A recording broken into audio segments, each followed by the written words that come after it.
Everybody, and in today's video we're going to be going over some things that you should look out for on an old car like this, right? Some of the things you want to check out every year in there: your air filter. Car's at 167,000 miles. The air filter is, I just looked at it off camera because it's kind of a pain in the ass to pull it apart on camera with having to hold the camera and talk. And you can see the sunlight through it. It was pretty dirty though. It's got maybe another year or so in it, so that doesn't need to be done right now. Check your coolant hoses. Okay? So I just had to do this coolant hose after driving this car from Massachusetts to North Carolina. And then I took it over to South Carolina to North Carolina. I put a reasonable amount of mileage on this car since I picked it up. It's sitting 167, 298 right now. I picked it up in May with 161 on it. So, driving pretty reasonable amount. And I also took it to a meetup in Tennessee and back. Tennessee to North Carolina. But a lot of my drives are highway mileage. And even though this is an old car, you want to, of course, maybe change the oil every 5,000 or 6,000 miles. But other than that, it's not a smart decision to get a rental car. Especially if you got an old car like this. These Nissan Altimas can run forever. Now, if this thing was a Chevy Malibu, I would be looking at that rental car, baby. Because Chevy Malibus, when they're 24 years old, or should I say Cavalier, a Chevy Cavalier, when they're 24 years old like this one, what a money pit. All right? If you go, you'll look around, you look for any leaks, okay? So this is a quality car. Besides the air filter up top, nothing much. You see a little bit of seepage around the valve cover gasket. You could live with that for years. And this up here was from when my coolant hose broke. Okay? Clearly Ryan's lazy. You know why? Because he forgot to remove the clamp. He left the clamp over there. So guess what? He's got free stuff now in the closet that goes right in the trunk. Okay? So we see the throttle assembly is nice and clean. And on a car like this is super important to keep clean.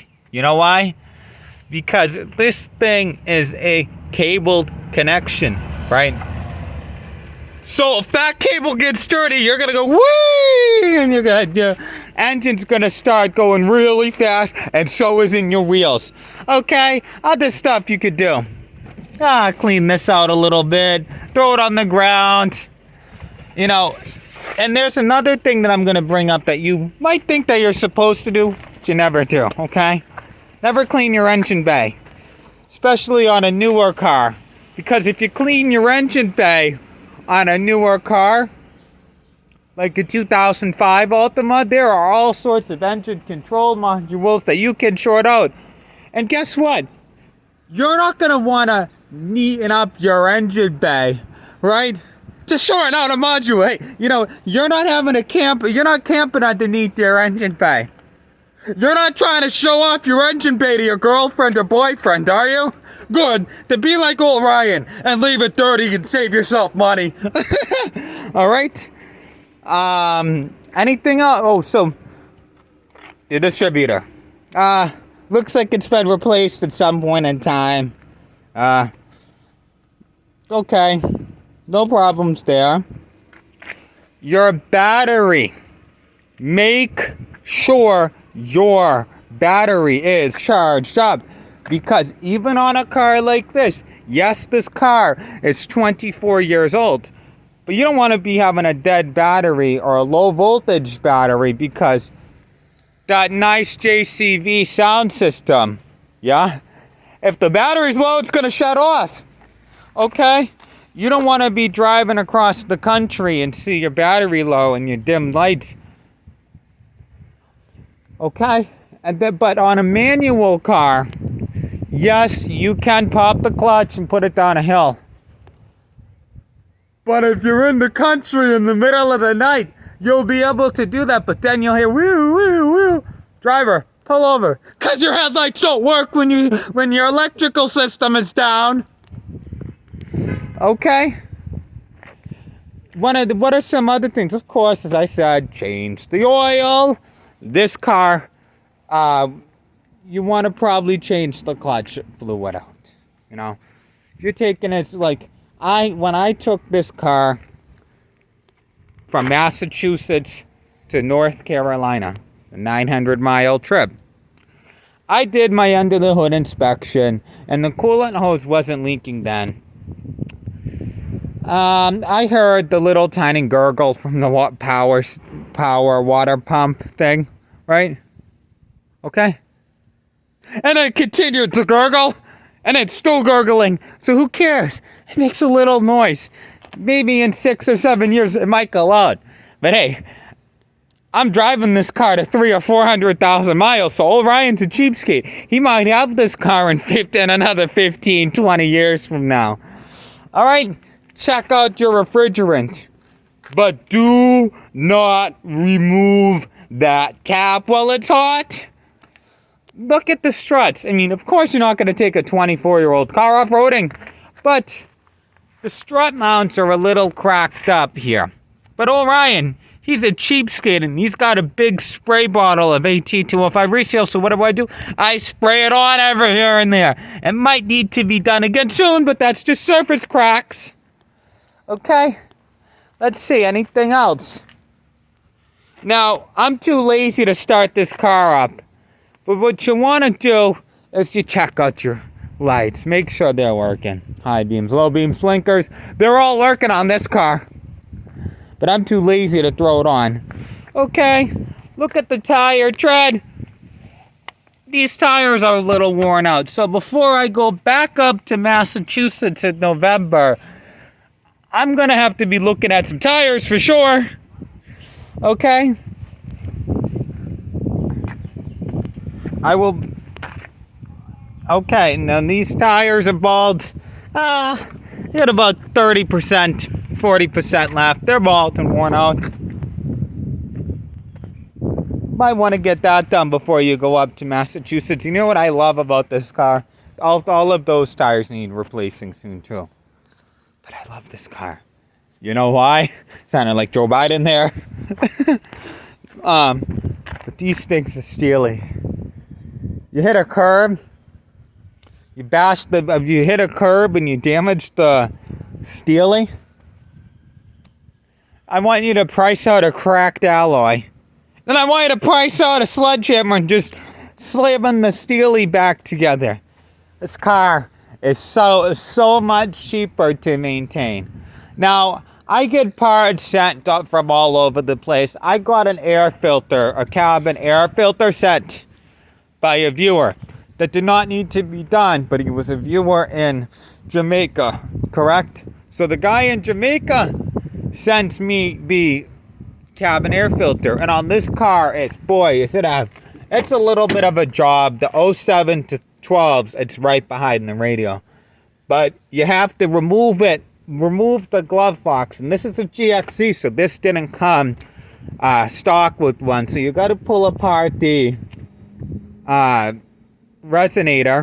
condenser, and then once you're in the condenser, there's usually portage to install it. Insane job, right? And I will say, Nissan was cheap in not installing the proper air filter, but they were nothing as cheap as Hyundai with not installing a chipped key. Now, I do gotta say one thing about the JCV radio. Like, there are some things that I can't stand, and this is kind of one of them, because this is now kind of transforming into some of the things I don't like about this car. And JCV, your software is garbage in 2003. This radio is a pain in the ass to operate. The ATT button goes on its own. You know, this is a crappy radio, people. When you buy radio systems, don't buy JVCs because they don't last and they're not quality products. Look at Kenwood or Alpine. Maybe see Sony, you know.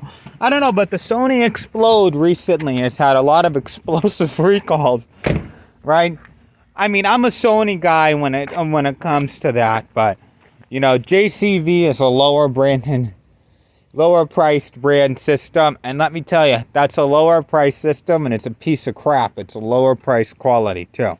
So maybe Kenwood or something, but eventually I'm gonna be putting an Apple unit in there, and I'm an Android guy, Android for life, so I'll put an Android system in there. Now the Android systems mesh with the Apple software, but I'm a Droid guy for life. I got my new Motorola sent to me, and this Motorola is for my diagnosing and my videoing. I got a Samsung A15. And it blows the Apple stuff out of the water. The camera quality is garbage on Apple stuff. Absolutely trash. Right? So, anything else that we want to look at on this car? Oh. So down here in North Carolina, we don't really have crazy inspections. But if you drive it on a long road trip, you might want to get that checked out. And I got these wipers sent over to me that I just recently installed. And you put new wipers on, maybe, if they're needed. Now, a lot of this stuff that I've done on this car is not needed. Like the interior air cabin filter, right? That didn't need to be done. It was sent to me. The windshield wipers were sent to me. They needed to be done. They were pretty worn out. Those temp-resistant ignition coils were sent to me from Aruba, and they're okay. Not the greatest thing in the world. The external build quality is pretty crappy, but internally they work relatively good. Oh, and that cool radiator cap was also sent to me. So a lot of stuff, I also want to get some cool headlights on this car. All right, so in November, I will be in Massachusetts. I will be in Massachusetts for one night, traveling from the southeast up to the northeast. So if you see old Ryan feel free to say, "Hey, how you doing?"